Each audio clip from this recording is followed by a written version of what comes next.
c'est cette définition de Saint-Cyr qui m'a toujours marqué. Elle me marquera toujours. Saint-Cyr est l'école par excellence de la jeunesse où on entre sans calcul d'intérêt ni d'ambition. Parce qu'on a le choix. On avait le choix. On n'est pas rentré forcé à Saint-Cyr. Ça n'a pas été facile. C'est pas si simple. Parce qu'on a le goût de l'action et une âme prête à se dévouer à la grandeur de la patrie. Donc, quand on a en référence toutes ces choses-là, on sait que l'on sert, où que l'on soit, quel que soit son niveau, on sert à quelque chose et on apporte sa contribution. Donc, je ne dirais pas que ce que j'ai vécu, si je l'avais vécu dans une autre unité ou dans une autre armée ou dans un autre cadre, ça aurait été aussi simple. Mais à la Légion, l'avantage, c'est que on sait très bien que les gens ont un parcours de vie. Personne ne viendra fouiller, personne ne viendra te titiller, parce que même si les gens sentent qu'il y a quelque chose, personne ne viendra fouiller par indiscrétion. Il y a ce respect qui est quelque chose de très bien, qui permet de préserver son passé et puis son histoire et ses raisons d'être à la Légion. Bienvenue dans Défense Zone, le podcast qui traite des questions de défense et de sécurité à travers des entretiens avec des militaires, des membres des forces de l'ordre, des personnalités politiques ou encore des entrepreneurs. Dans l'épisode de la semaine dernière, nous vous avons présenté le dernier livre que Défense Zone a édité en format poche et qui renferme 55 témoignages d'officiers d'une promotion de Saint-Cyr.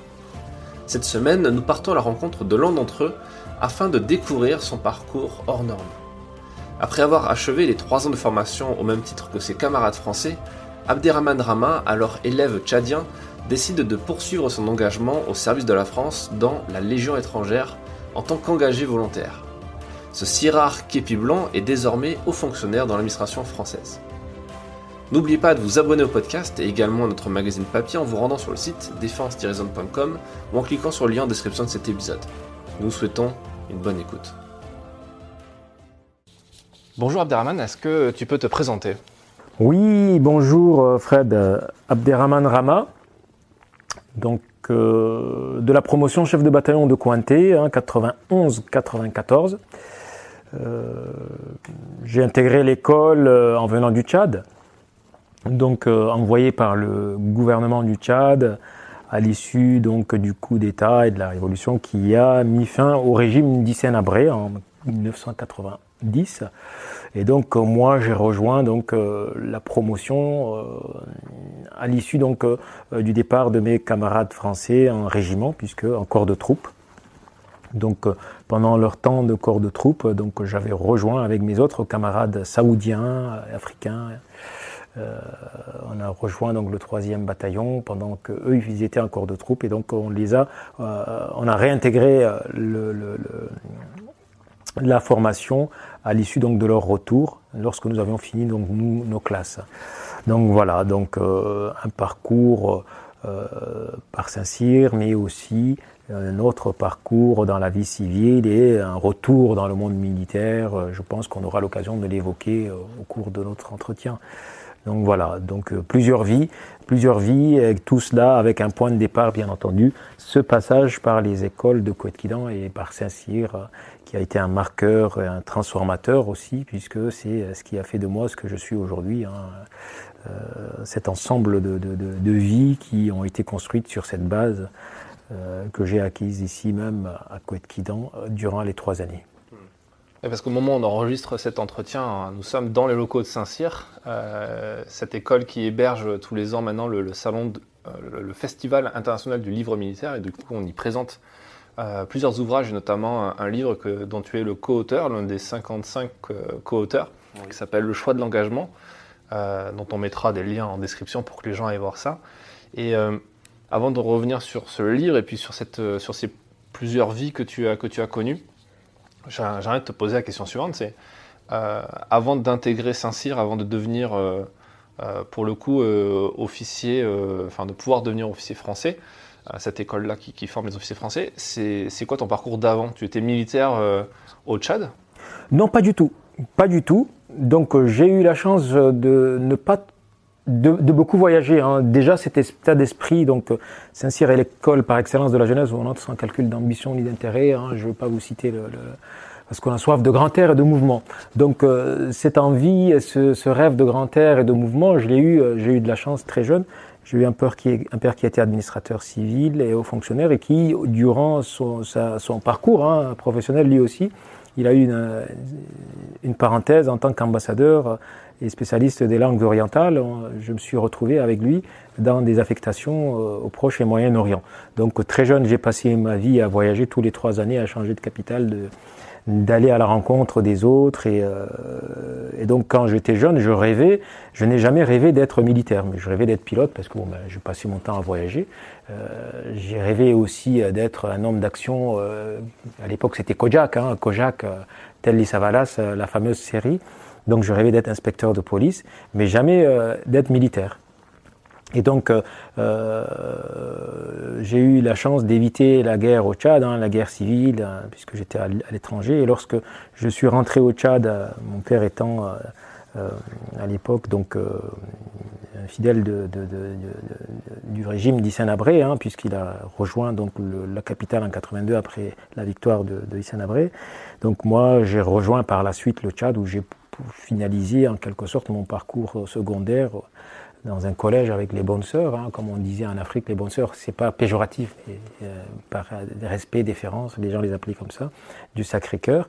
Et donc j'étais toujours pas fixé sur mon avenir professionnel. J'étais pas mauvais élève, et donc ça désespérait un peu mes enseignants en me disant vous devriez.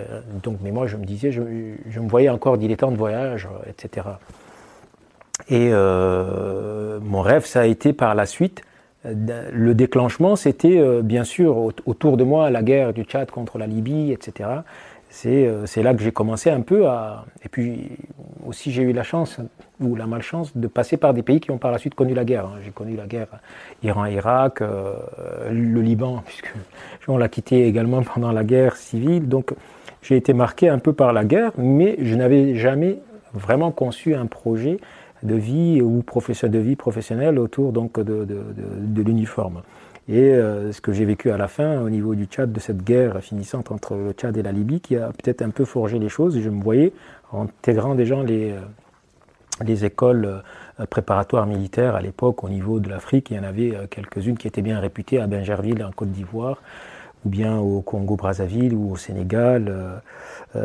Mais ma mère, n'y étant pas tout à fait favorable, parce que la guerre entre le Tchad et la Libye faisait rage, et pour elle, c'est risqué d'aller faire une préparation militaire, parce qu'on finirait chair à canon en cas de besoin par le régime envoyé au front. Donc du coup, elle a toujours été hostile. Mais moi, ça a été à ce moment-là mon rêve. Une fois que j'ai obtenu mon bac, je me disais, il fallait que j'intègre. Donc là, j'ai rejoint l'armée nationale tchadienne, mais en tant que jeune élève officier, entre guillemets, où je préparais en même temps le concours pour entrer à Saint-Cyr au titre du Tchad. Et donc j'avais fait une préparation sur mesure, j'avais cette chance-là, à la fois lettres, histoire géo, puisque je suis titulaire d'un bac A4, série A4, donc j'ai préparé à la fois en histoire géo, en droit et en philo, et donc j'ai pu obtenir ma place pour rejoindre justement à Saint-Cyr à l'issue, pour par la suite revenir et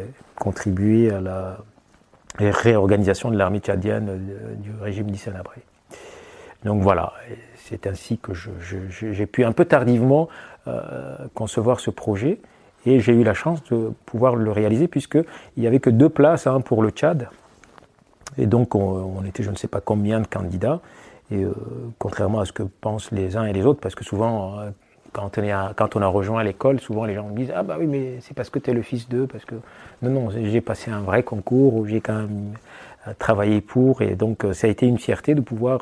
Nous étions 2 Tchadiens sur la promotion, 2 Tchadiens, 2 Sénégalais, 2 Nigériens, etc. Donc j'ai été fier de rejoindre, bien sûr, cette école et de pouvoir réaliser mon rêve. Et de quelle façon?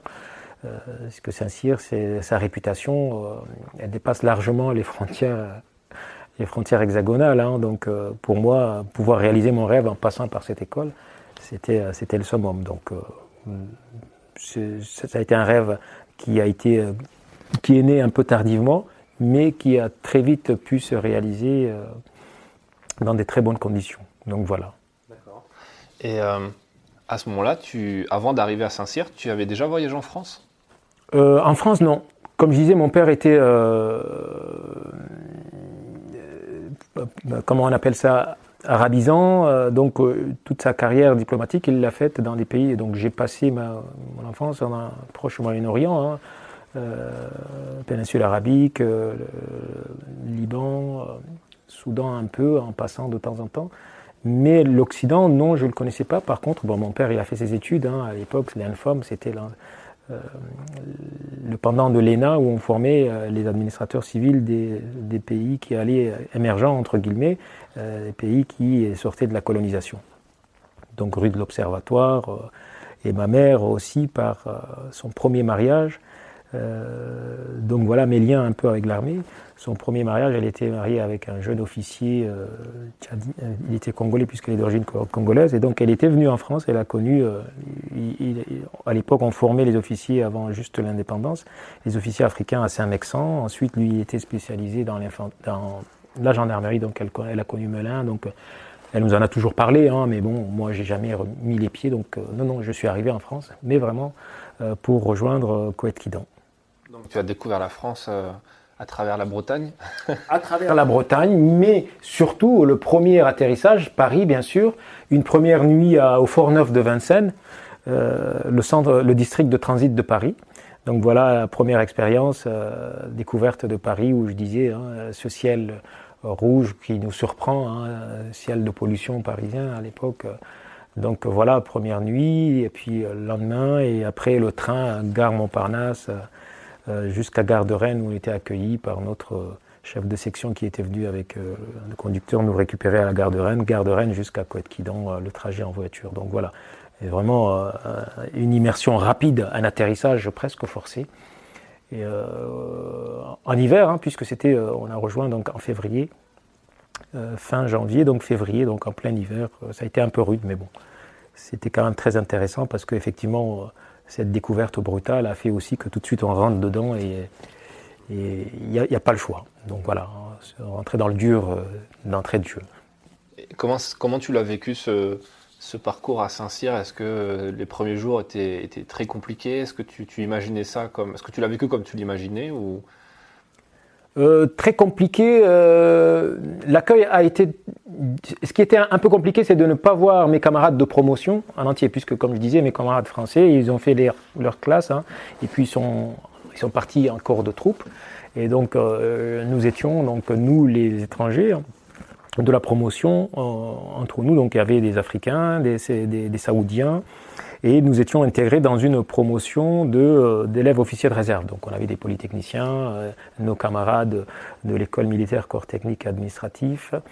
Et, donc c'était vraiment une promotion des OR où nous étions intégrés dedans. Et ce qui est difficile, c'était de se dire que nous allions nous quitter, puisque après on allait retrouver nos camarades qui, eux, pendant ce temps-là, ont eu le temps, 4 mois avant nous, de faire leur cohésion. Donc pour nous, on savait bien que le challenge allait être là, de pouvoir réintégrer et faire corps avec un groupe qui a eu déjà la possibilité de se connaître auparavant. Mais bon, même s'ils ont eu cet intermède de corps de troupes, leur passage en corps de troupes qui a fait qu'il y a eu quand même un temps de séparation et qu'il a fallu eux-mêmes reconstruire quelque chose qu'ils ont bâti 4 mois en amont. Donc c'était ça qui était un peu difficile, de ne pas se dire faisant partie d'une promotion qu'on ne voyait pas. Mais bon, pour l'ensemble, l'intégration s'est bien faite, la prise en main, et puis l'acclimatation. Donc non, en termes de difficulté, non, puisqu'on rentrait réellement dans le vif du sujet une fois qu'on a rejoint la promotion. Et la partie EOR, je ne dirais pas que c'est pas difficile en soi, mais on était sur une préparation, vraiment un dégrossissage en quelque sorte, avant de rentrer dans le vif du sujet avec toute la promotion au niveau du 3e bataillon. Voilà. Oui. Ton passage par Saint-Cyr, ça dure combien de temps? 3 années, donc cette première année qui était en partie faite sans mes camarades de promotion. Ensuite, les camarades de promotion qui sont venus, nous avons fini le 3e BAT, on a rejoint le 2e bataillon une année, et une 3e année, le 3e BAT, où on était officier élève donc d'active. Et à l'issue de cette année, nous passions donc en école d'application.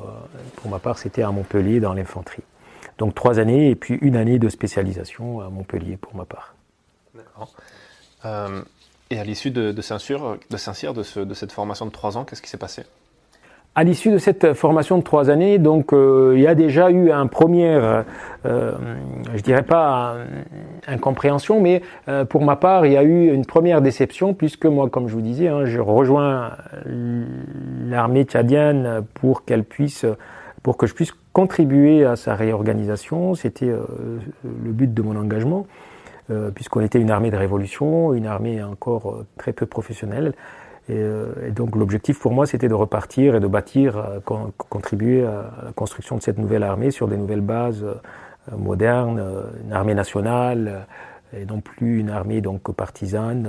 Et donc je sentais déjà qu'il y avait très peu d'évolution par rapport au discours et aux messages qui étaient initialement véhiculés. Et sachant que j'ai eu des camarades hein, qui ont participé à cette révolution ou qui sont morts, hein, qui étaient jeunes. Et qui malheureusement, par la suite, je trouvais que les engagements n'étaient pas tenus. Donc déjà à la fin presque du 3e bataillon, j'avais émis des doutes quant à la sincérité du régime à vraiment rentrer dans une modernisation et la construction d'une armée réellement nationale. Parce que je ne me voyais pas servir dans une armée qui était partisane et qui n'avait pas pour objectif premier celui de servir le pays et non pas servir un clan, une région ou autre. Et malheureusement, cette crainte a été confirmée l'année d'après, quand j'étais en application, puisque je reçois des camarades, etc. Donc durant les 3 années, je n'ai pas eu l'occasion de retourner au Tchad pour voir de visu, mais les échos, les informations que j'avais, également les stagiaires tchadiens qui venaient, je voyais que malheureusement, je n'avais pas de raison d'espérer une quelconque évolution. Donc ça a été très difficile parce qu'on se dit mais est-ce qu'on s'est fourvoyé, est-ce qu'on nous a un peu menti et c'est un peu la douche froide hein, quand on se dit dans bientôt je vais retourner, je vais commander à des hommes, je vais aller les amener en mission, eux ils vont risquer leur vie, moi aussi, pour des objectifs qui ne sont pas vraiment ceux pour lesquels je me suis engagé. Et donc c'était à cet âge-là, à 22 ans, 23 ans, quand on se pose ce genre de questions, il est très difficile d'avoir une réponse satisfaisante parce que la réponse, ça doit être sa propre réponse. Hein. Il a été très difficile d'être suivi et d'être compris aussi, que ce soit au niveau donc, de l'armée tchadienne, ça a été très difficile de pouvoir expliquer cela puisque pour eux, toute idée n'allant pas dans le sens du discours officiel était perçue comme quelque chose comme une trahison, d'autant plus qu'à l'époque il y avait encore des mouvements de rébellion à l'est du Tchad, hein, ma région d'origine, hein, celle du Wadaï. Donc pour eux c'était tout simplement perçu comme des mouvements, comme une réaction velléitaire allant dans le sens de ce qui s'y fait sur le terrain en termes d'opposition et autres, alors que c'était pas du tout cela. Donc ça a été très difficile de faire le choix et puis de se dire je vais rentrer et il va falloir aussi faire d'autres choix puisque sur place peut-être que les choses ne seraient pas exactement celles auxquelles je m'attendais. Et là, comment se positionner? C'était des questions vraiment existentielles qui étaient pour lesquelles il a fallu très très vite trouver des réponses. Hein. Et donc pour ma part, il a fallu que je rentre sur place pour voir et c'est ce qui a été aussi un peu encouragé par les autorités. Hein, au niveau des écoles, que ce soit à Montpellier ou en partance de Coët-Quidan, par l'état-major bien sûr français aussi, puisque j'ai exprimé très vite ma position. Et donc j'ai été encouragé à rentrer et de voir ça sur place, puisque mon idée c'était de rentrer et de voir sur place exactement ce que j'allais devenir.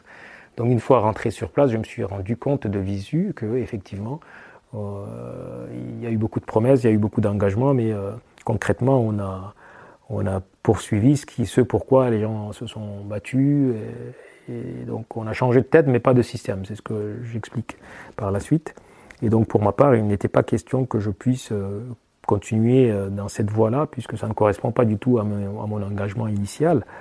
Je n'avais rien à reprocher au régime, au contraire, hein, puisque je pouvais largement en profiter. La preuve, quand je suis reparti, j'ai exposé ma position. Tout de suite, on me proposait, qu'est-ce que tu veux ? Tout de suite, on te propulse dans le grade supérieur, comme ça te satisfait, un poste qui t'intéresse. Donc, j'ai expliqué que non, justement, c'est justement toutes ces choses-là que moi je rejette et je ne peux pas rentrer dans ce jeu-là. Et donc, j'ai demandé à être mis, comment dirais-je, pas à la retraite puisque j'en étais encore loin, mais reversé dans la réserve ou autre, pouvoir servir autrement, puisque d'actif, je ne m'y voyais pas aller commander à des hommes qui allaient eux-mêmes faire la guerre à d'autres Tchadiens, non pas parce que le territoire était menacé par un ennemi extérieur ou autre, mais uniquement parce que il fallait protéger un régime en place. Donc je ne m'y voyais pas être complice de tout cela, et donc j'ai émis tout simplement mon souhait de pouvoir être laissé de côté et puis continuer à servir mon pays, mais autrement que par les armes. Ce qui n'a pas été compris, ce qui a été très mal perçu.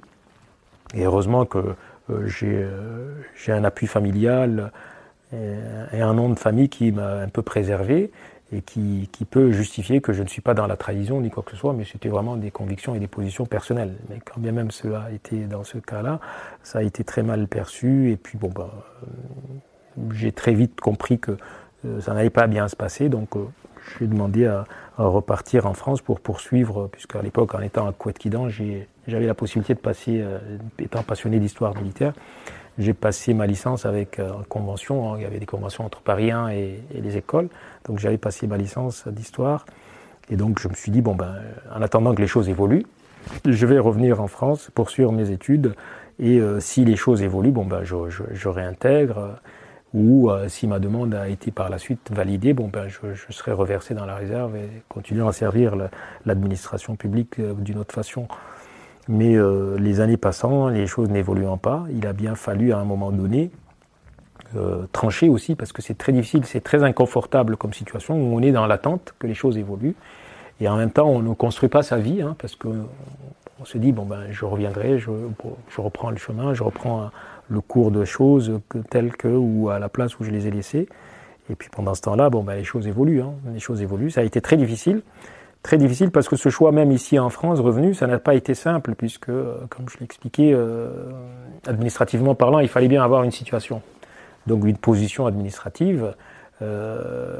Soit je prenais un statut de réfugié politique, c'est ce que me proposait l'administration, mais je leur ai expliqué que mes positions n'étaient pas politiques, c'est une question de conviction personnelle et de principe, et je ne me voyais pas émarger comme réfugié politique, quoi. Il n'y avait pas de raison, mon père servant toujours le régime, il était civil, même s'il n'était pas impliqué politiquement sur certaines décisions, je ne me voyais pas, je n'étais pas opposant, j'étais justement quelqu'un qui veut contribuer à l'évolution des choses, mais n'ayant pas les moyens, je préfère prendre mes distances. Donc ce qui n'a pas été entendu, et donc j'avais un statut assez précaire, celui d'étudiant à l'époque, avec la possibilité de travailler que 20 heures par jour, puisque... Par semaine non, par semaine, pardon, excusez-moi, par semaine, ce qui était très très limité, étant donné que j'étais responsable donc de famille. Ma femme, elle a repris ses études aussi, de sage-femme, et donc on avait une petite fille, donc il fallait bien pouvoir faire vivre cette famille avec 20 heures par jour. Ça a été très difficile, ayant coupé complètement avec le Tchad, je n'avais pas non plus de ma solde, n'arrivant pas, je n'avais plus rien. Donc ça a été une période assez compliquée et difficile à vivre, avec beaucoup de doutes, où on se pose des questions, est-ce que c'est des périodes où il fallait faire des jobs pour survivre, donc j'en ai fait beaucoup. Ça a été très constructif, mais quand on est dedans, avec le recul on dit c'est constructif, mais quand on est dedans c'est pas si simple de se dire étant passé par Saint-Cyr, venant de tel milieu social, en ayant laissé tant de privilèges chez soi, et venir ici livrer le Ouest France le matin avant 7 heures aux abonnés, de temps en temps faire la plonge à l'hôtel Ibis ou Mercure à Rennes, décharger l'aéropostale à l'aéroport Saint-Jacques, c'est des choix qui étaient difficiles, mais assumés parce que en même temps, c'était en toute liberté. Je pouvais très bien rentrer au Tchad et continuer à manger au râtelier et avoir tous les avantages et m'asseoir sur mes principes et mes convictions, mais moi j'y étais attaché et je ne me voyais pas du tout, je n'avais pas de regrets à ce niveau-là, même si c'est difficile à vivre. Pendant ce temps-là, on se dit qu'il y en a qui ont accepté cela et qui sont en train d'en profiter largement. Mais c'est des choix. C'est un choix qu'on assume en connaissance de cause, et le tout c'est que dans la durée ça devenait de plus en plus dur, mais quand on est convaincu de ses choix, en fait on arrive à vivre avec et à les faire évoluer et ne pas stagner. Donc pour pouvoir tourner définitivement la page, parce qu'à un moment donné il fallait bien le faire, j'ai aussi décidé de demander la nationalité française. Pourquoi ? Parce que pour moi ça me permettait de me dire c'est fini. Je retournerai plus jamais en tant qu'officier dans l'armée tchadienne, et je mettais un terme à mon rêve, à mon projet, à ma vocation. Donc j'ai fait la demande de nationalité, et puis donc voilà, et de là, ça m'a permis donc de tourner, pas le dos, mais de tourner la page, et par contact, par connaissance, j'ai été sollicité ou tout simplement coopté pour pouvoir intervenir sur des dispositifs de l'éducation nationale au bénéfice de l'enseignement privé, et donc en lien avec la direction diocésaine d'Ille-et-Vilaine, où j'étais intervenant auprès de la mission d'insertion des jeunes de l'enseignement catholique. J'ai également contribué à la mise en place de ce qu'on appelait les classes relais. C'est aussi un dispositif d'accompagnement des jeunes qui sont encore sous obligations scolaires. Et comme tout cela se faisant sous tutelle de l'éducation nationale, je devais également avoir des heures d'enseignement. Donc, d'où mon parcours, mon DE en histoire à Rennes 2, qui m'a aussi permis de pouvoir avoir un temps partiel d'enseignant pour pouvoir être payé par l'éducation nationale sur ces missions qui étaient annexes. Donc voilà une expérience assez intéressante et qui a duré quelque temps et qui m'a permis aussi, de fil en aiguille, d'aller contribuer sur d'autres projets auprès de la ville de Rennes, cette fois-ci pour la mise en place de l'accompagnement à la scolarité. Il fut un temps où on avait une arrivée de réfugiés kurdes qui s'installaient à Rennes, et donc avec des enfants scolarisés, donc il fallait créer des ponts entre les établissements scolaires des quartiers sud de Rennes, avec les familles et puis les structures associatives qui accompagnaient aux aides aux devoirs, etc. Donc je coordonnais un peu cela au niveau de Rennes Sud, avec le cercle Paul Bert-Binckney. Donc c'est un engagement, un investissement aussi, pour pouvoir apporter de l'aide.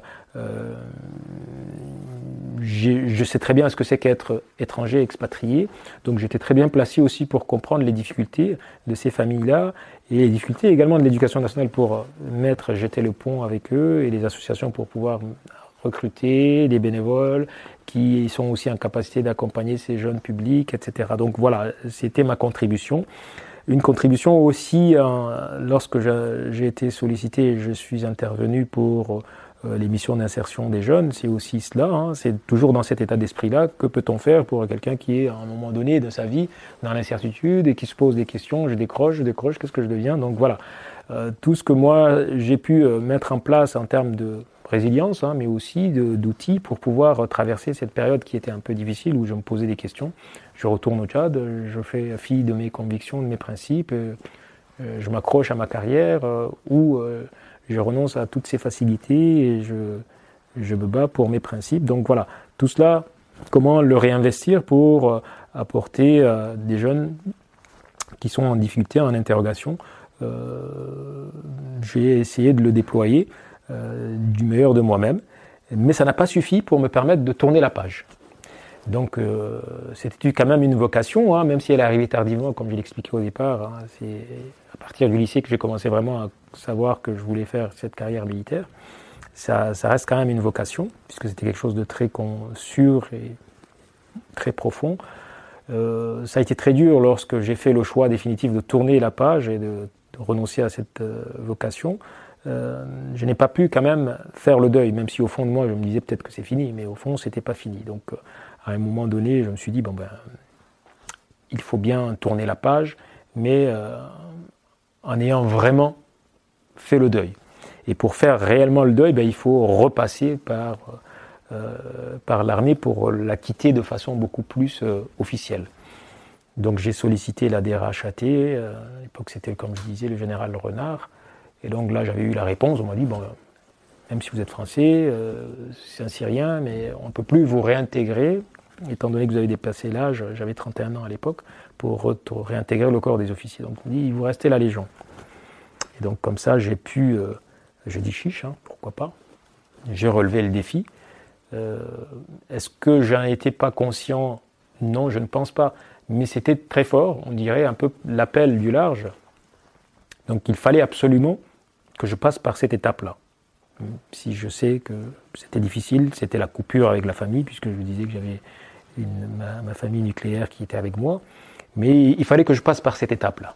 C'était très important pour moi, donc je suis parti à la Légion, donc Nantes, Nogent-sur-Marne, Castelnaudary, choix du régiment où j'étais très bien classé, j'avais la possibilité de partir deuxième rep ou autre, mais bon, j'étais formé à infanterie, fantassin, je voulais poursuivre et passer par l'infanterie, donc j'ai choisi le deuxième REI à Nîmes, qui était bien sûr à l'autre bout de la France par rapport à la Bretagne, mais pour moi c'était plus simple que le deuxième rep à Calvi où il fallait attendre je ne sais pas tous les combien de temps pour pouvoir reprendre le bateau à Marseille, train jusqu'à Rennes, c'était pas du tout évident.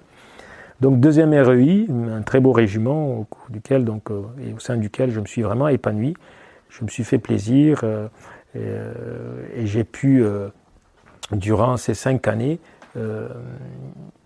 éprouver tout ce que j'ai pu faire parce que ça a été intense donc je ne dis pas que j'aurais pu rattraper toutes ces années et tout ce que j'aurais pu faire, puisque j'ai intégré la Légion en tant que simple légionnaire avec une identité nouvelle, et en cachant complètement mon passé, puisque le but, quand on part par une identité comme ça, déclarée comme on dit, on est quelqu'un d'autre, donc il faut s'adapter à un nouveau nom, une nouvelle signature, une nouvelle histoire, une nouvelle vie qu'il va falloir porter, qui est différente de celle qu'on a connue et qui est complètement à l'opposé du parcours qu'on aurait pu avoir.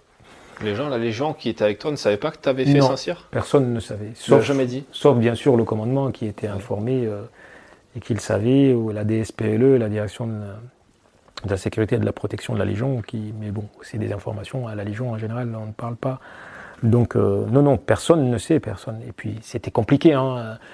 Si j'avais mes officiers qui savaient que moi-même j'étais officier, ça mettrait mal à l'aise. Celui qui te commande, s'il sait que toi-même tu es là, tu sais plein, pas plus que lui, mais peut-être autant que lui, c'est un peu déstabilisant. Donc le but aussi d'avoir cette capacité à la Légion de pouvoir repasser sur le passé des gens, c'est à la fois pour eux, pour les protéger, mais aussi pour permettre aussi le travail de se faire de façon sereine. Sinon, c'est mettre un peu en difficulté le commandement aussi, les officiers, les cadres de contact direct. Et puis protéger également la personne, parce qu'effectivement, se retrouver une subalterne de quelqu'un qu'on aurait pu largement commander à plusieurs niveaux, ça peut donner des envies d'assouvir leur rancœur ou autre à des gens qui, n'étant pas hiérarchiquement placés au niveau qu'ils le souhaitaient, donc de pouvoir brimer ceux qui sont sous leurs ordres alors qu'ils savaient bien qu'il aurait pu être largement au-dessus d'eux. Donc non, c'est vraiment quelque chose de très sain et il faut savoir le vivre sans amertume, sans non plus, de regret, puisque c'est une nouvelle vie et des nouvelles conditions de vie aussi qu'il faut accepter et avoir des raisons de l'accepter et de le vivre. On a des gens dans la Légion qui ont des parcours beaucoup plus importants que le mien aussi, mais qui pour des raisons, soit ils ont fui pour des raisons politiques, qui ont fui pour des raisons X ou Y, qui reprennent une autre identité, une autre vie en faisant table rase de leur passé. Donc non, je n'étais pas en soi un cas isolé. On sait très bien, on identifie, on repère les uns et les autres sur leur parcours. Et on sait très bien qu'il y en a, ils ont des parcours qui sont assez intéressants. Et c'est ça aussi qui fait la richesse de la Légion. C'est que chacun vient humblement et qui apporte ce qu'il sait, ce qu'il a. Et tout cela ne peut qu'enrichir le collectif. Et surtout que c'est fait de façon tout à fait humblement, modestement. Chacun vient et se met au service de l'ensemble, de la famille, de la patrie. Donc Legio Patria Nostra, donc la Légion c'est notre patrie, donc chacun apporte sa contribution avec son parcours, ses compétences par ailleurs, sans se mettre en valeur. C'est le collectif qui est mis en valeur. Les compétences des uns et des autres, ça fait la force de tous. Donc voilà, on sait très bien que chacun, dans un collectif tel que la Légion, on a besoin de tout un chacun, et personne ne se prend la tête. Moi j'étais ancien Saint-Cyrien, moi j'étais avant pilote de chasse, moi j'étais commandant de l'armée russe. Non. On s'en fiche de ça, et personne ne vient étaler sa science ou son savoir ou son parcours. C'est ce qui est assez intéressant. à la Légion, et ça aide aussi à vivre cela de façon très sereine et comment dirais-je, sans aucun regret. Donc voilà, c'était un parcours de 5 années qui m'a conduit sur différents théâtres où j'ai fait plusieurs missions, où j'ai également pu, grâce à certaines de mes compétences, notamment en langue, remplir certaines missions qui étaient très intéressantes en immersion au sein d'armées, notamment de l'armée afghane. Voilà, donc un parcours très riche, très enrichissant personnellement, puisque j'estime, à travers tout ce que j'ai vécu, que la construction d'un être humain se fait avec chaque étape de sa vie. Il faut savoir la bonifier, cette étape-là, en tirer bénéfice pour pouvoir construire la suite. Et donc je n'ai aucun regret, même quand j'étais plongeur chez un traiteur ou agent d'appoint, tout ce que j'ai pu faire, tout ce que j'ai pu mettre en place, tout cela, ça m'a apporté. Ça m'a apporté puisque après, quand on est en responsabilité, on a une vision qui est autre, une vision autre de ses subalternes, une vision autre aussi du travail, une vision autre de ses attentes. Et ça construit ensuite une autre personnalité et ça nous aide par la suite à avoir un positionnement qui est beaucoup plus, comment dirais-je, posé, serein, avec beaucoup plus de recul et je dirais beaucoup plus de bienveillance aussi quand on est en responsabilité après. Comme tu l'as très bien dit, ça c'est quelque chose que tu ne peux voir qu'à la fin, quand tu te retournes et que tu as vu tout le chemin parcouru et que là tu vas pouvoir tirer des leçons et avoir ce recul nécessaire. Mais quand tu es dans cette ferme à Castelnaudary pendant ton premier mois de classe où tu es clairement au même niveau que tout le monde et du coup au niveau de gens qui découvrent tout, la langue française, l'usage d'une arme, alors que toi tu as déjà eu une belle expérience dans ce domaine, en plus tu ne peux pas échanger avec les gens, tu ne parles pas de ça, même pas à ton chef de section ou à ton encadrement. Comment tu fais pour pas jeter l'éponge en fait? Comment tu fais pour pas craquer? C'est justement ça, ce que je disais, ce que j'en dis souvent et je l'évoque souvent, c'est tout ce parcours à Saint-Cyr, c'est cette définition de Saint-Cyr qui m'a toujours marqué. Elle me marquera toujours. Saint-Cyr est l'école par excellence de la jeunesse où on entre sans calcul d'intérêt ni d'ambition, parce qu'on a le choix. Voilà. On avait le choix. On n'est pas rentré forcé à Saint-Cyr. Ça n'a pas été facile, c'est pas si simple, parce qu'on a le goût de l'action et une âme prête à se dévouer à la grandeur de la patrie. Donc, quand on a en référence toutes ces choses-là, on sait que l'on sert, où que l'on soit, quel que soit son niveau, on sert à quelque chose et on apporte sa contribution. Donc, je ne dirais pas que ce que j'ai vécu, si je l'avais vécu dans une autre unité ou dans une autre armée ou dans un autre cadre, ça aurait été aussi simple. Mais à la Légion, l'avantage, c'est que on sait très bien que les gens ont un parcours de vie, personne ne viendra fouiller, personne ne viendra te titiller, parce que même si les gens sentent qu'il y a quelque chose, personne ne viendra fouiller par indiscrétion. Il y a ce respect qui est quelque chose de très bien, qui permet de préserver son passé et puis son histoire et ses raisons d'être à la Légion. Et on sait qu'on n'est pas le seul. Donc à partir de là, on se dit qu'on est tous embarqués dans le même navire. C'est pas parce que celui-là il ne parle pas bien aujourd'hui français, mais techniquement peut-être qu'il est bon sur plein d'autres choses. Quand on est en stage de survie en pleine forêt équatoriale, celui qu'on aurait pu peut-être mépriser quand on était en plein casernement, mais celui-là il est d'autant plus utile ce jour-là parce que peut-être que c'est quelqu'un qui a vécu dans la brousse. Lui, il peut aider le groupe à survivre. Comment pêcher, comment faire face à telle piqûre, même si on reçoit les formations, etc. Donc on sait très bien que tout un chacun a quelque chose, a des compétences et il peut s'en prévaloir. Donc la modestie, on la gagne au contact des autres, parce qu'on sait que tout un chacun peut à un moment donné apporter quelque chose par son courage, par sa force, par tout simplement sa lucidité, sa sagesse, son recul. On apprend au contact des autres, même si parfois certains ne parlent même pas très bien le français, et on échange et on partage. Donc comment tenir dans ces conditions-là? Tout simplement, c'est ça. C'est de se dire qu'on fait partie d'une équipe, que les contributions des uns et des autres sont intéressantes pour faire la force, et aussi par le message et l'esprit de la Légion. C'est que à la Légion, on sert la Légion, on sert le collectif, on ne se sert pas à soi-même. C'est ça la force de la Légion, c'est qu'on sait identifier les compétences des uns et des autres. Et donc, même si on est simple légionnaire au milieu d'un collectif, le commandement direct ou autre n'est pas naïf. Il voit vos compétences, même s'il ne cherchera pas à savoir pourquoi vous savez ça, pourquoi vous avez l'air d'être plus à l'aise sur ce sujet-là ou un autre. On vous met aussi, pas en valeur, c'est pas l'idée, mais on vous met à contribution pour qu'à un moment donné, vous vous sentiez utile. Ne pas se dire, je suis bac plus X, et je suis là, qu'est-ce que je fous au milieu de gens qui, peut-être certains n'ont même pas leur certificat. Oui, mais celui-là, il me sert autrement. Donc moi, je peux lui apporter autre chose.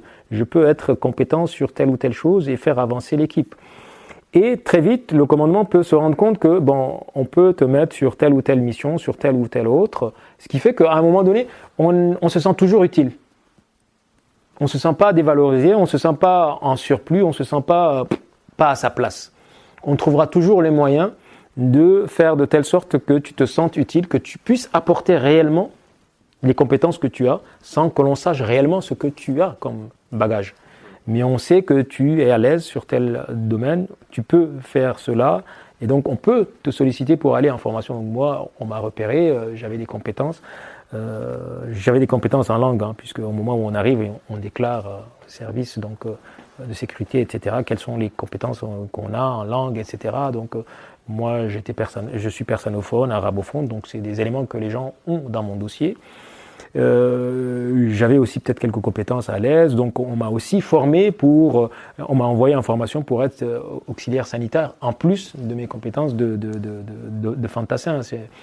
Donc voilà.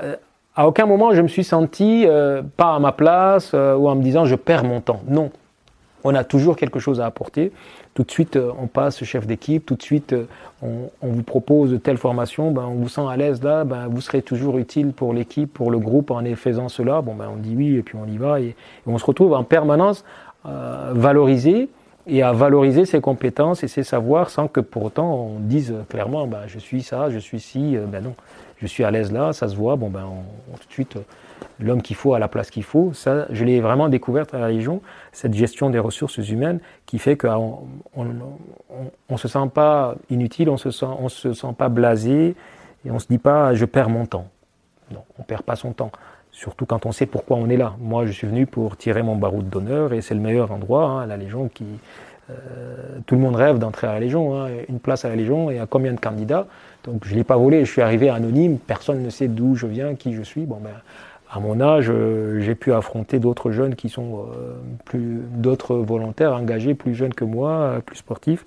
Et voilà, tout ce bagage-là, je le dois à Saint-Cyr aussi, cet état d'esprit, puisque comme on dit à la Légion, tout se passe dans la tête. Et tout se passait dans la tête, effectivement, la tête qui commande. Et ça, toutes ces compétences, cette force, je l'ai acquise également par mon passage à Saint-Cyr, toutes ces valeurs, toutes ces idées qui peuvent nous aider, même si après on a du mal. À la Légion, on ne replonge plus dans les livres, il ne faut pas jouer à l'intello à la Légion. Tout de suite, on est repéré, donc on évite de lire.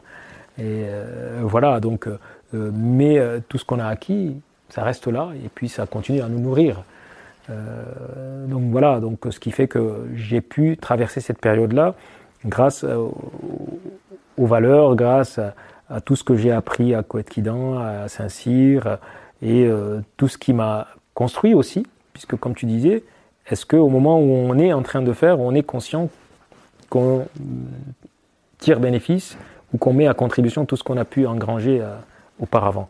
Non, je ne pense pas. Je ne pense pas, mais on ne perd pas de vue. On ne perd pas de vue son objectif premier. C'est ça. C'est ça, c'est l'objectif premier. Lorsque je curais les marmites chez un traiteur que je ne citerai pas pour ne pas faire la publicité d'une rue bien connue à Rennes, Je ne me posais pas la question. Lorsque l'apprenti qui est en CAP vient me mettre les gamelles, il faut que je les lave, je ne me dis pas, lui avec son CAP, moi avec mon bac plus 5, c'est lui qui me donne l'ordre. Non, je ne me pose même pas de questions. Je le fais en me le faisant avec plaisir et en me disant, oui, c'est le travail bien accompli. Le travail bien accompli, on peut le faire même si on estime qu'on n'est pas à sa place. Mais en fait, c'est moi qui ai choisi d'être là. J'aurais pu être officier chez moi, tranquillement, me faire servir. Mon petit frère, il n'a jamais tenu un balai, il n'a jamais pris un verre, il n'a jamais lavé un verre. Chez moi, on a toujours, même aujourd'hui, on a des employés de maison. Mais bon, j'ai lavé des verres, j'ai curé des marmites, j'ai distribué à Ouest-France le matin, sans aucun état d'âme. C'est pourquoi on fait ça, c'est ça l'idée. J'aurais pu me poser comme un réfugié politique, toucher une pension de réfugié politique tranquillement, non. Avec mes 20 heures autorisé à travailler par semaine, voilà, je galopais, qu'il vente, qu'il neige, à 4 heures du matin, j'allais à l'entrepôt récupérer mes Ouest-France, je les distribuais, le soir j'enchaînais, je faisais autre chose, mais non, j'étais pas maso, mais je prenais plaisir à bien faire ce que j'avais à faire, parce que mon objectif c'était d'avancer et de me dire que j'avais raison d'avoir fait ces choix-là, et ces choix je les assume et je continue, et j'apporte ma contribution à la société. Et donc je me suis jamais arrêté là, j'aurais pu aussi, la solution de facilité, c'est de rester au niveau où j'en suis, mais j'ai toujours continué à me battre, et ça je pense, et je suis convaincu que c'est aussi grâce à tout ce que j'ai appris à Saint-Cyr. C'était mon école de vie, une école tout simplement de formation, mais c'était aussi l'école de la vie, qui a été cette école par la suite, cette formation a été doublée par cette formation spécifique à la Légion, qui nous donne cette envie, cette rage, cette envie de pouvoir trouver sa place au sein du collectif, d'apporter sa contribution, de rester tout simplement modeste et d'obtenir les choses par le travail. Parce que la Légion, c'est toujours le travail. On fait, on refait jusqu'à la perfection, les mêmes gestes, pour que ça devienne réflexe. Et ça, bien sûr, au jour d'aujourd'hui, je n'ai pas besoin d'avoir tant d'années de recul pour me dire tout ce que j'ai appris, tout ce que j'ai fait, c'est grâce à ça que j'ai pu construire les différentes étapes de ma vie. Mais à un moment donné, on se rend compte que, parce qu'on est tous des humains, on se pose des questions, on est tous parfois découragés, mais on se dit, mais oui, mais tout ça, c'est pas pour rien. Donc voilà, on ne perd pas le cap. Et ça, c'est aussi une des formations qu'on reçoit à l'école des officiers. Avoir un cap, savoir où on va. Sinon, on a des hommes derrière qui sont aussi complètement perdus. Si on doute déjà, eux, qu'est-ce qu'ils deviennent? Donc voilà. Et à la Légion, tu te voyais devenir officier dans la Légion étrangère? Tu pouvais le faire déjà? C'était possible? Je ne me suis même pas posé la question parce que ce n'était pas mon objectif. Mon objectif, c'était vraiment de tirer, comme disait mon baroud d'honneur. J'avais des propositions pour passer tout de suite sous-officier, puisque c'est ce que je disais. Tout de suite, on voit le potentiel des gens et on te propose ce qui te convient. Donc j'ai été très vite faire mon stage de caporal. Très vite, j'ai été, avant même, aller à un stage d'Oxane. C'était pas donné. J'ai fait SC2. J'ai été au MLT, au sein de l'armée afghane. J'étais traducteur lors d'une mission dans un pays du Golfe. Donc les gens repèrent nos compétences et j'aurais pu très vite rester dans cette facilité-là et me dire oui, c'est bien, je suis à l'aise, mais c'était pas mon objectif. Mon objectif, c'était pas de passer officier ou autre. C'était de faire mes 5 ans, tirer mon baroud d'honneur et après me dire j'ai tourné réellement la page et je passe à autre chose. Donc ça, je l'ai fait. Une fois que je l'ai fait, personne ne savait pour quelle raison. Je ne re-signais pas, je ne poursuivais pas. Mais pour moi, c'était ok, j'ai fait ce que j'ai à faire. Et merci pour tout ce qu'on me propose et merci pour tout ce qu'on m'a apporté. Et je savais que j'allais apporter autre chose. Par ailleurs, j'aurais été beaucoup plus utile. Une carrière d'officier après 30 ans, 38 ans, c'était un peu difficile de pouvoir dérouler une belle carrière d'officier où j'aurais pu faire plein de choses. Mais à la Légion, je me serais toujours éclaté. Mais j'avais aussi envie d'aller faire autre chose. C'est aussi mon côté soif de grand air, de mouvement.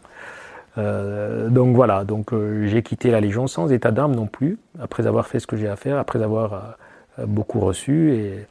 Et je vais continuer à apporter tout ce que j'ai pu engranger pareil.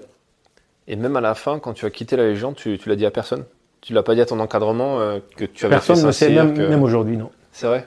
Même aujourd'hui, personne ne sait. Tout simplement parce que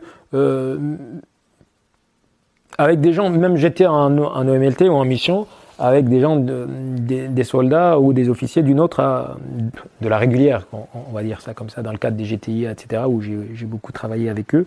Mais les gens, on a gardé de très bons rapports, et jusqu'à ce jour, les gens ne savent pas qui je suis réellement. Tout simplement parce que c'est pas vraiment l'envie de rester dans le secret ou dans le... Non, j'estime qu'il y a eu, à un moment donné, j'étais quelqu'un d'autre, et là, aujourd'hui, je ne le suis plus. Je respecte cela pour que, d'une part, les gens ne se sentent pas trahis non plus, hein, parce que les gens le croyaient réellement que je le suis. Je suis peut-être un très bon acteur, hein. Tant mieux pour moi. À aucun moment il y a eu un doute de la part de qui que ce soit, hein. Même des gens qui sont très proches, avec qui on était en mission, etc.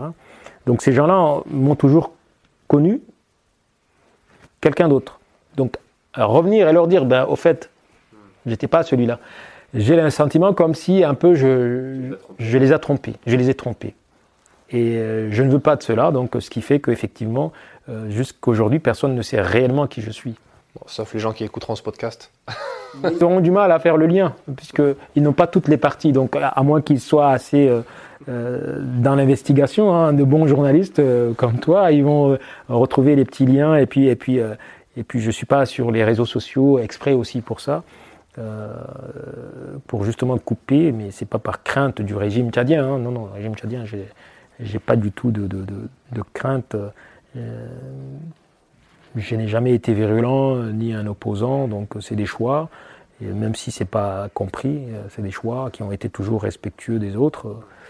Voilà. Pour revenir sur la question du Tchad justement, parce que quand tu t'engages à Saint-Cyr, tu t'engages pour ton pays, parce que tu crois à un avenir différent pour ton pays.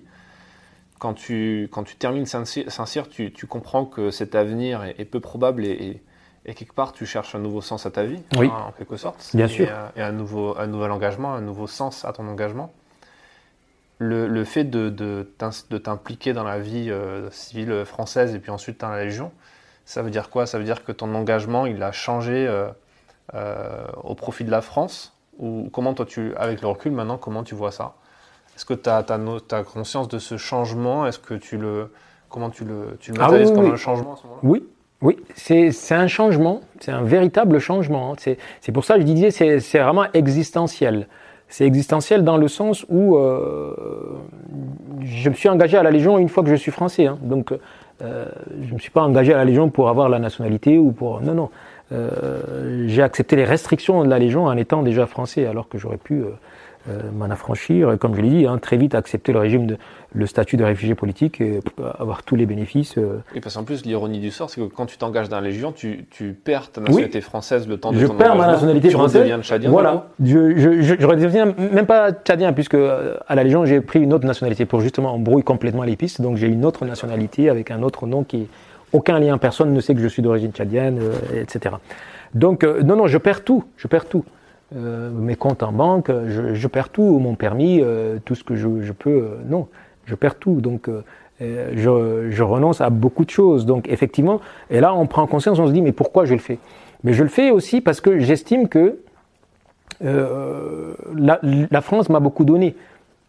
La France m'a beaucoup donné dans le sens où quand on arrive à 20 ans, on intègre l'armée, à 21 ans, 22 ans, on commence à douter de son avenir. Et j'aurais pu, c'était l'époque où le Canada ouvrait les portes à tout le monde il y avait les green cards. J'ai mon frère qui est ingénieur informaticien aux États-Unis qui me dit mais viens, non, ça m'a jamais tenté. J'ai jamais tenté green card ou quoi que ce soit. Le Canada, jamais. Pourquoi la France? Parce que justement, j'estimais que quand j'étais en difficulté, la France, même si j'étais revenu, je ne suis pas d'accord avec les positions de la France, avec la gestion de la situation au Tchad depuis bientôt 25 ans. On a fermé les yeux, mais bon, ça c'est des intérêts. Les intérêts des États, c'est des intérêts qui dépassent largement les intérêts des individus.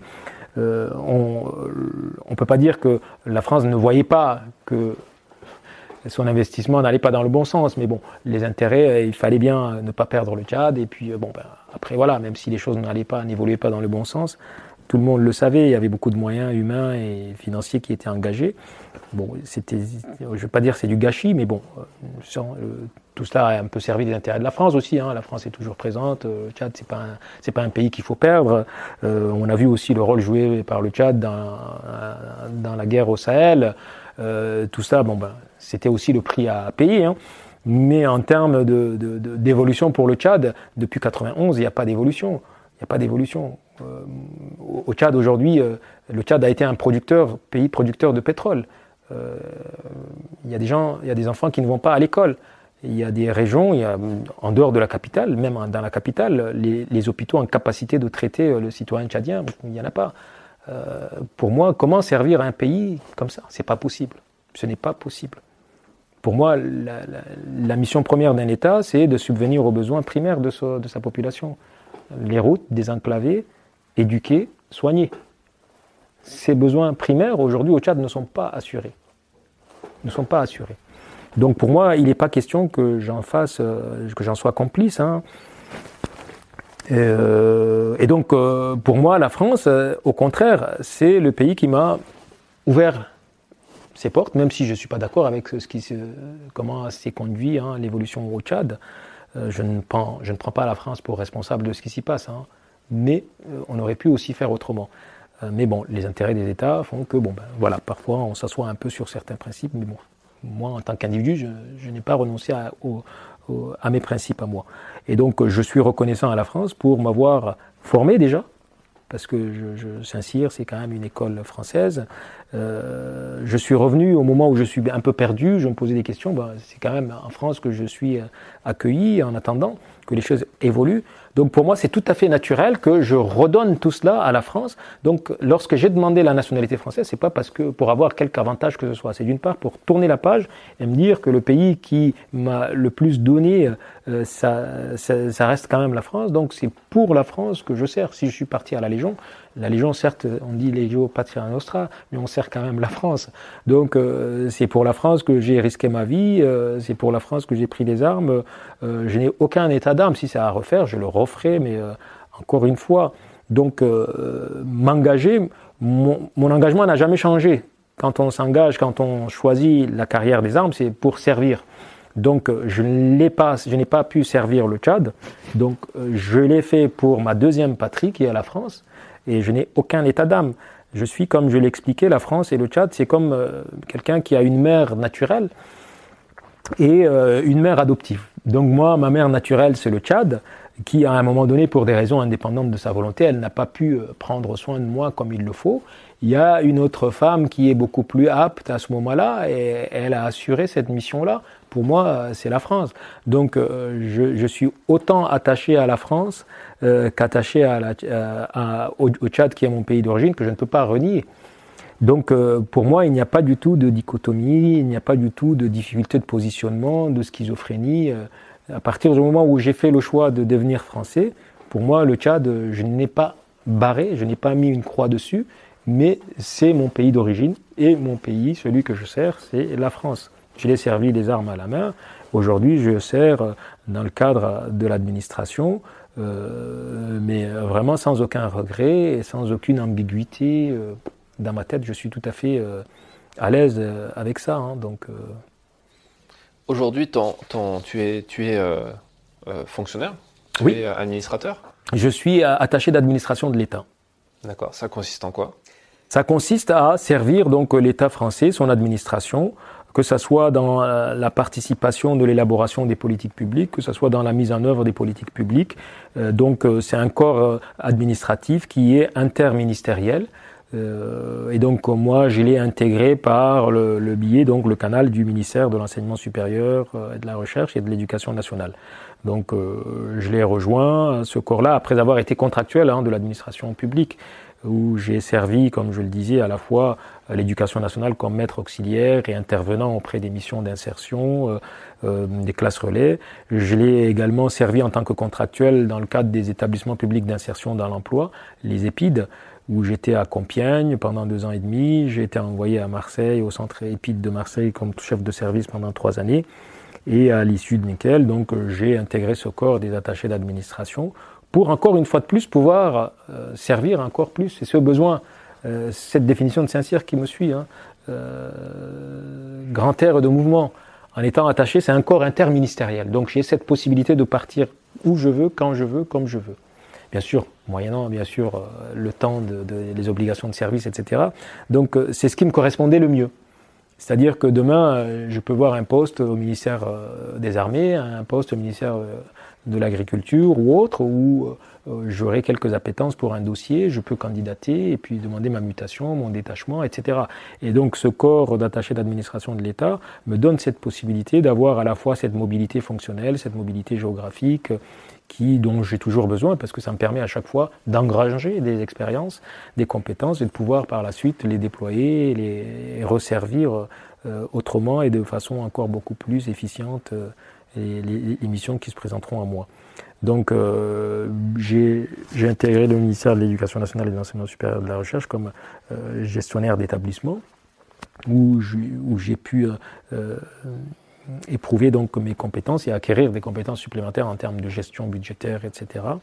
Et par la suite, j'ai rejoint l'administration centrale à Paris de l'enseignement supérieur de la recherche du ministère de l'Éducation nationale, où j'ai participé à l'élaboration des textes en lien avec les formations de santé, paramédicales et autres, où j'étais en charge des formations paramédicales, les formations de sage-femme et de masseur kinésithérapeute. Et au bout de 2 années et demie, donc, il y a cette mission du SNU, ce dispositif du SNU, expérimental du SNU, qui montait en charge. Il y a eu une création donc, de 80 postes de chefs de projet qui devaient participer au déploiement donc, de ce projet, de ce dispositif dans les départements, où j'ai candidaté et j'ai été envoyé donc, comme chef de projet du service national universel pour le département de l'Essonne.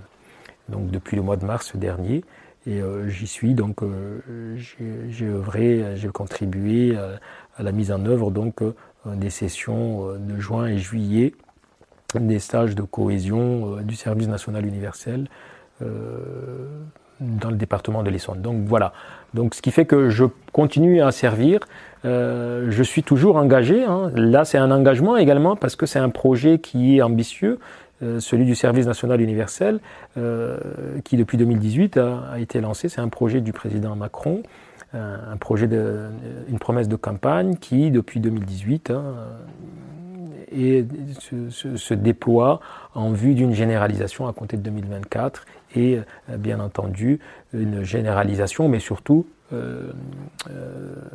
comment dirais-je, avec un déploiement qui se fera au bénéfice de toute une classe d'âge à compter de 2026, donc de 15-17 ans. Donc tous les jeunes de 15-17 ans devraient, à partir de 2026, être concernés par ce service national universel qui se décline en 3 phases. La première phase, c'est un séjour de cohésion de 2 semaines, au sein desquels, de ces 2 semaines, dans un centre, donc les jeunes Français issus de plusieurs départements, de plusieurs régions vont se retrouver, se brasser et suivre donc des modules autour de la citoyenneté, de l'éco-citoyenneté, de la sécurité routière, de l'activité physique et sportive, de la cyber, être sensibilisé donc à tout ce qui concerne bien sûr les menaces autour donc des réseaux sociaux. En 2 semaines, en fait, ils ont un programme très bien rempli et chargé qui leur permettent de partir sur une 2e phase au cours de laquelle ils vont mettre en œuvre leur capacité à aller s'engager au bénéfice de la société. Donc dans le cadre d'une mission d'intérêt général de 84 heures, à l'issue de laquelle ils vont s'engager dans une 3e phase, cette fois-ci également un peu plus longue, d'au minimum 3 mois, toujours au service de la collectivité, que ce soit au sein d'une association humanitaire, au sein donc des métiers de l'uniforme, des corps en uniforme, sapeurs-pompiers, réservistes de l'armée, réserve citoyenne, de l'éducation nationale ou autre. Donc voilà, c'est un nouveau dispositif qui se met en place et pour lequel je suis engagé également. Toujours, quand on suit un peu le fil, c'est toujours cet engagement au service de la nation, mais également au service plus spécifiquement de la jeunesse. Donc voilà, ce choix de l'engagement, je l'ai fait. Il a été nourri et alimenté par mon passage par Saint-Cyr, Et donc au jour d'aujourd'hui, je ne fais que rendre tout ce que j'ai pu acquérir au cours donc de mon parcours, qui soit à la fois sous l'uniforme, à la fois dans le monde civil. Et aujourd'hui, donc, je trouve qu'il y a un sens à tout cela. C'est le sens donc du service public, puisque si je déroule tout mon parcours, ça a été fait dans le cadre du service public, hein, et toujours au bénéfice de la jeunesse. Parce que j'estime que tout simplement, la jeunesse est l'avenir d'un pays, et je ne fais que rendre et redonner ce que moi j'ai reçu et que je continue à recevoir au gré donc de mes différentes missions et de mes différents engagements. Justement, en parlant d'engagement, donc tu fais partie de ces 55 auteurs, je disais tout à l'heure, qui ont écrit une partie de leur mémoire, parce que Oui. à t'écouter, on sent bien qu'il faudrait plus que quelques pages pour écrire ton histoire. Oui. Ce livre, dans ce livre, il y a des parcours vraiment extrêmement éclectiques, comme le tien. Toi, si tu devais conseiller aux gens ce livre, qu'est-ce que tu leur dirais? Pourquoi tu penses que ce livre devrait être lu par notamment peut-être la génération qui arrive? Ce livre devrait être lu, pourquoi? Parce que, au-delà même du fait que ce soit une promotion, hein, qui en parle, ce livre, le titre même, il est à la fois inspirant et à la fois, comment dirais-je, instructif. Le choix de l'engagement. Ça veut dire qu'un engagement, il faut qu'il soit réfléchi. Il faut qu'il soit aussi nourri. Parce qu'un engagement qui n'est pas réfléchi, qui n'est pas nourri, c'est un engagement qui ne dure pas. C'est un engagement qui part dans tous les sens, qui s'effiloche, pourquoi pas. Mais cet engagement qui est le mien, c'est un engagement qui se fait dans la durée et avec un fil conducteur. Et le fait avec un fil conducteur sans pour autant être toujours, comment dirais-je, monotone, hein, puisque mon parcours à moi ou les autres, celui de mes camarades qui ont témoigné, quand on les lit, ils ne sont pas monotones, hein. Il y a plusieurs, on dirait que les gens ont vécu plusieurs vies. Même s'il y a des fils directeurs, il y a des fils rouges. On devrait le lire, notamment par notre jeunesse. Pourquoi? Parce qu'ils doivent se rendre compte qu'au jour d'aujourd'hui, nous sommes dans un pays qui a besoin aussi des compétences, qui ont aussi besoin de la bonne volonté et également de l'investissement de chacun d'entre nous. Donc moi aujourd'hui, je viens d'un parcours qui m'a amené de l'Afrique et qui a fait qu'aujourd'hui je me retrouve à servir la France. Si j'avais pas cette vision des choses, si je n'avais pas cette conviction, si je n'avais pas ce carburant, il est difficile de rester dans cette logique, dans cette continuité.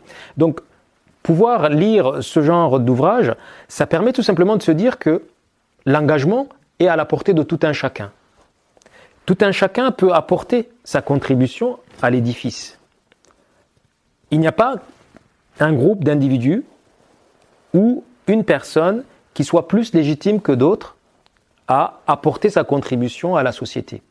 La société, elle a besoin de tout un chacun. Je donnais l'exemple de la Légion étrangère où on avait besoin de celui qui, à un moment donné, a peut-être eu un parcours de cuisinier, celui qui a peut-être grandi dans la brousse, celui qui nous vient de la taïga ou bien de la steppe du fin fond de la Russie, qui à un moment donné saura nous aider à vivre dans un contexte de montagne, etc., où l'équipe a besoin peut-être de quelqu'un qui s'y connaît un peu plus sur des petites techniques de survie, etc., même si on l'apprend tous. On a besoin tous des uns et des autres. Et à un moment donné, si la personne qui a ces compétences-là, à un moment donné, se met en retrait et dit « ça ne me regarde pas, tout le monde », elle a raté quelque chose. Elle a raté deux choses. La première, c'est celle de se sentir utile, d'apporter sa pierre à l'édifice. Elle aurait raté également la possibilité, tout simplement, de se mettre en valeur, tout simplement. Parce que tout un chacun, on sait bien, hein, pyramide de Maslow, on a tous besoin aussi, à un moment donné, de reconnaissance. Donc, à un moment donné, quand on apporte quelque chose, les gens vous le renvoient, sont reconnaissants. Peut-être en vous le disant, peut-être en l'exprimant autrement, mais on a tous besoin de cette reconnaissance-là. Alors, le fait de s'engager, on peut satisfaire plusieurs besoins, à la fois celui de la reconnaissance, à la fois celui de se sentir utile. Et le fait de s'engager, c'est tout simplement de se dire que ma petite contribution, à un moment donné, elle peut être d'un grand apport pour les uns et pour les autres, voire pour le collectif. Et il ne faut pas désespérer. À travers cet ouvrage, on le voit bien. Plusieurs expériences, plusieurs vies, plusieurs contextes. Et à tout moment, chacun a apporté quelque chose à l'édifice, a apporté sa contribution. Un peu comme le colibri. Si le colibri sous-estimait sa capacité, il n'aurait rien fait. Peut-être qu'il n'en est pas conscient. Mais grâce au fait qu'il fasse le tour de toutes les fleurs, il arrive à butiner. Et donc en butinant, qu'est-ce qu'il fait? En aspirant le nectar, il en remet là, il contribue à la pollinisation. Donc nous, c'est pareil. Nous contribuons à apporter aux uns et aux autres, à la société, ce que la société nous a donné à un moment donné. Et le fait de lire cet ouvrage, on se dit que, en fait, oui, moi aussi, je peux apporter quelque chose aux autres. Ce que j'estime peut-être pas utile ou pas important, non. À un moment donné, ça a pu servir à quelqu'un et ça a forcément servi au collectif. Même si on n'a pas le remerciement, même si on n'a pas la gratitude, mais sa gratitude de se dire tout simplement d'en être conscient que je suis utile, que je fais partie du maillon, que je fais partie de la chaîne. Et donc, lire cet ouvrage, pour moi, il est important à la fois pour des jeunes qui vont s'engager dans la vie, qui sont aujourd'hui dans un moment un peu compliqué. On voit bien les difficultés du monde de l'emploi, et ainsi de suite. Donc, ne jamais douter que la vie, c'est comme une sorte d'édifice qu'on construit avec des briques. Et il ne faut jamais désespérer. Je n'ai pas en tête cette expression ou cette citation qui dit que c'est avec les pierres, les mauvaises pierres sur le chemin qu'on peut construire aussi faire des belles constructions. Donc dans sa vie, tout est utile. Quand je distribuais Ouest France le matin à 4h du matin, j'allais à l'entrepôt, bien sûr que j'en bavais, quand il vente, quand il pleut, mais bon, ça m'a construit. Je sais ce que c'est qu'être ponctuel. Demain, quand je manage des gens, je les vois à la tâche, je sais apprécier et respecter leur travail. Donc forcément, je ne manage pas les gens comme si j'étais détaché, je ne sais pas ce que c'est que la difficulté de la tâche qu'ils mènent. Je sais reconnaître, je sais gratifier, je sais remercier. Est-ce que tu as conscience, quand tu fais ça, de la possibilité que ça pourrait être perçu par toi et par les autres quand tu leur expliques ça objectivement comme une injustice? Peut-être dans le sens où, tu vois, quand tu passes d'un univers à un autre, tu vois, ça me fait penser à cette histoire d'un ministre afghan qui après avoir fui Kaboul, s'est retrouvé à être livreur Uber Eats. Oui, c'est ça, oui. Et tu vois, on pourrait imaginer... J'ai lu cette histoire-là aussi. C'est pas le même sens d'engagement, mais en tout cas, c'est quand même une chute dans l'escalier social qui est quand même assez brutale. Et toi, quand tu te retrouves à être commandé par des gens à la Légion, parce que la Légion, même si c'est effectivement une belle boutique et que c'est incroyable, pour avoir vu comment ça se passe, les classes, les formations, c'est quand même quelque chose de très dur. Oui. Si on voyait ça de l'extérieur sans explication, on pourrait même penser qu'il y a de la brimade, etc. Oui. Vivre ça en étant quelqu'un qui a appris à manager, à commander dans la meilleure école en France, ça c'est qui est censé être la réputée comme la meilleure. Comment tu fais pour pas te dire c'est injuste, quoi? Oui, par moment, on se le dit. Surtout, on se dit, pendant ce temps-là, ceux qui ne méritent pas, ils sont au Tchad ou ailleurs en train d'en profiter largement et moi, je suis en train d'en baver. On se pose cette question-là, ça nous traverse, mais en même temps, on se dit, non, c'est un choix. C'est ça aussi. Le titre de l'ouvrage, c'est le choix de l'engagement. C'est un choix. J'aurais pu accepter de manger à ce râtelier-là et d'avoir une très belle carrière, mais est-ce que j'aurais été bien dans ma peau? Est-ce que je me serais regardé dans la glace sereinement? Est-ce que j'aurais été à l'aise pour raconter tout cela à mes enfants dans quelques années, à mes petits-enfants? Je donne l'exemple, il y a quelques années, mon fils était un peu plus jeune. Quand il me voyait galérer, courir pour survivre, pour joindre les deux bouts, on est parti après au Tchad et il a vu les conditions de vie de ma famille, etc., les employés de maison, etc. Il me dit, mais qu'est-ce que tu fais là-bas en France? Tu aurais été bien. Je lui ai dit, je lui ai expliqué. Mais il ne comprenait toujours pas. quand on est jeune pré-ado, ben, c'est la facilité, c'est l'aisance matérielle. Pourquoi qu'est-ce qui fait que... Et quelques années après, il fait des études de langue, et donc il est parti aussi au Tchad pour pratiquer la langue avant de pouvoir partir à l'étranger. Donc il est parti, il a vu, et c'est là qu'il a vu les dissonances au niveau du régime, et c'est là maintenant qu'il a un peu compris. Donc on est à la fois confronté au regard des autres qui disent « mais pourquoi tu fais ça ?» Ben, le ministre afghan, il aurait pu retourner sa veste et rester jouer dans la cour avec les autres et bénéficier des avantages qu'il avait sur place. Mais c'est le choix qu'il a fait. Ce choix, il savait très bien qu'il allait amener à vivre des périodes très difficiles, qu'il allait redescendre peut-être dans l'échelle, comme vous dites, l'échelle sociale ou autre, mais toujours est-il qu'il est en accord avec lui-même. Je ne dis pas que c'est facile, mais c'est des périodes très difficiles, c'est des choix, et les choix, il faut les assumer. Et donc, le fait de lire, pour revenir à votre question, pourquoi le conseiller cet ouvrage-là, c'est de se dire que dans la vie, on sera amené à vivre des choses qui ne sont pas toujours faciles. Mais à partir du moment où on sait pourquoi on fait ce choix-là, ben, d'une part, ça nous aide aussi à pouvoir bien les vivre, ces choses-là, et de pouvoir les assumer. Dans la vie, il faut assumer les choix qu'on fait, et on ne dit pas que tous les choix sont bons, mais à partir du moment où on les a faits, ben, il faut savoir les assumer. Donc le choix de l'engagement, il est là aussi. J'aurais pu choisir de m'engager avec ce régime-là, et depuis 25 ans, peut-être aujourd'hui je suis général, pourquoi pas, c'est pas compliqué. Pendant que j'étais légionnaire, mes promotionnaires étaient chefs de corps, ils commandaient leur régiment, mes promotionnaires de Saint-Cyr et autres.